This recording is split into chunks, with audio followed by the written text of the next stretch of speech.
So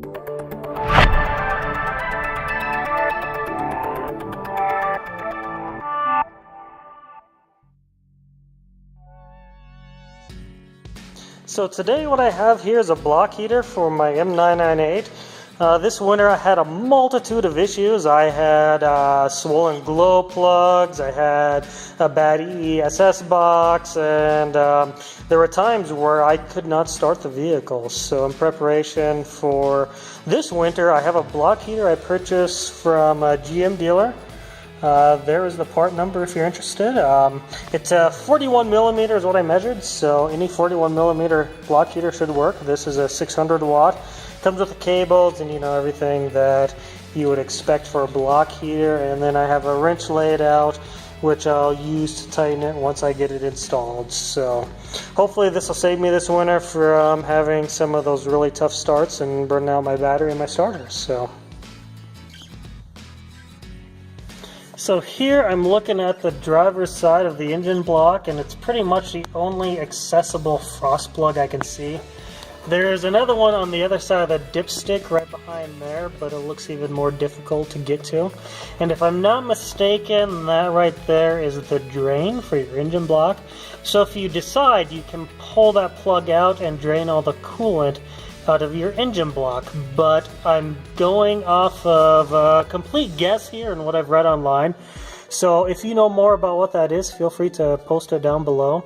What I'm going to do now is I'm going to get a punch and I'm going to try to punch that frost plug out and then pry it through so it doesn't fall inside the engine there. So we'll give it an attempt here and see how it goes, and if it works, I'll let you guys know and I'll show you how I did it. Now, as you can see, I have a very, very long punch that we use to puncture oil filters on semi-trucks. This way we can drain the oil before we remove the filter. But because it's extra long, I was able to get up in there and punch it through the frost plug. Now it's stuck in there and it's keeping the coolant from leaking out. Right now, because I'm flushing my system, it's only water, so this seemed like a perfect time to do this. All I'll do is fill it back up with water and continue the flushing process. So what I hope to do now is continue to run that punch through there, hopefully get enough material behind there that I can twist it around and pry that plug out. Now I'm taking a break as the water drains out of the block.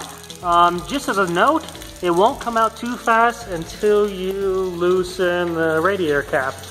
Once you take the radiator cap out and have a decent enough hole in there, she comes a pouring out. Frost plug partially removed. We'll want to be careful right now and make sure it doesn't fall inside the block. Now with the frost plug removed is a good time to inspect the outer walls of your cylinders. I shined a flashlight in there and looked around. There was some rust, so that made me aware that there could be some pitting and cracking due to the pH levels being off on the antifreeze.